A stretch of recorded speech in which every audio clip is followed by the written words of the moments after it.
ಹಾರ್ಮುಜ್ ಜಲಸಂಧಿಯ ಮೇಲಿನ ನಿರ್ಬಂಧ ಇಂಧನ ಪೂರೈಕೆಯಲ್ಲಿ ವ್ಯತ್ಯಯ, ಭಾರತದ ರಸಗೊಬ್ಬರ ಉತ್ಪಾದನೆಯ ಮೇಲೂ ಪರಿಣಾಮ. ನಕಲಿ ಚಲನ್ ಸೈಬರ್ ವಂಚನೆ, 12 ಲಕ್ಷ ರೂಪಾಯಿ ಕಳೆದುಕೊಂಡ ಶಾಸಕ. ಆಂಧ್ರ ಪೊಲೀಸರಿಂದ ಸೈಬರ್ ವಂಚನೆ ಪ್ರಕರಣ ದಾಖಲು, ಮುಂದುವರಿದ ತನಿಖೆ. ಕೇರಳ ವಿಧಾನಸಭಾ ಚುನಾವಣೆ, ಕಾಂಗ್ರೆಸ್ ಮತ್ತು ರಾಹುಲ್ ಬಿಜೆಪಿಯ B team. Kerala CM Pinarayi Vijayan ಆರೋಪ.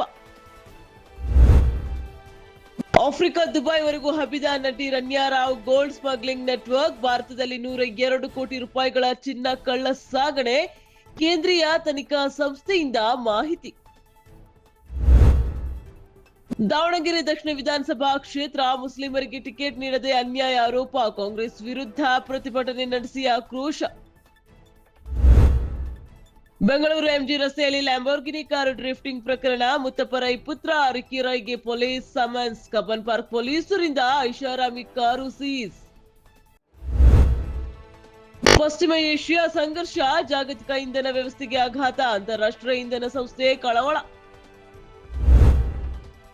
ಇರಾನ್ ವಿರುದ್ಧದ ಯುದ್ಧ, ಅಮೆರಿಕ ಇಸ್ರೇಲ್ ಜೊತೆ ಸೇರಿ. ಜಾಗತಿಕ ನಾಯಕರಿಗೆ ಇಸ್ರೇಲ್ ಪ್ರಧಾನಿ ನೆತನ್ಯಾಹು ಕರೆ. ಮುಂದುವರಿದ ಮಧ್ಯಪ್ರಾಚ್ಯ ಸಂಘರ್ಷ, ಯುದ್ಧ ಕೊನೆಗೊಳಿಸಲು ಟರ್ಕಿ ಪ್ರಯತ್ನ. ಇರಾನ್ ಅಮೆರಿಕ ಪ್ರತಿನಿಧಿಗಳ ಜೊತೆ ಮಾತುಕತೆ. ಇಸ್ರೇಲ್ ವಾಯು ರಕ್ಷಣಾ ವ್ಯವಸ್ಥೆ, ಇನ್ನೂತನ ಕ್ಷಿಪಣಿಗಳನ್ನು ಪ್ರತಿಬಂಧಿಸಲು ಸಾಧ್ಯವಿಲ್ಲ. ಇಸ್ರೇಲ್ ಮೇಲೆ ವಾಯು ಪ್ರಾಬಲ್ಯ, ಇರಾನ್ ಪ್ರತಿಪಾದನೆ. ಕ್ರಿಕೆಟ್ ಪಂದ್ಯದ ವೇಳೆ ಹೃದಯಾಘಾತ, 30 ವರ್ಷದ ಕ್ರಿಕೆಟಿಗ ಮೃತ್ಯು. ಉತ್ತರ ಪ್ರದೇಶದ ಸೋನಾಲ್ ಚಂದ್ರ ಮೃತ ವ್ಯಕ್ತಿ.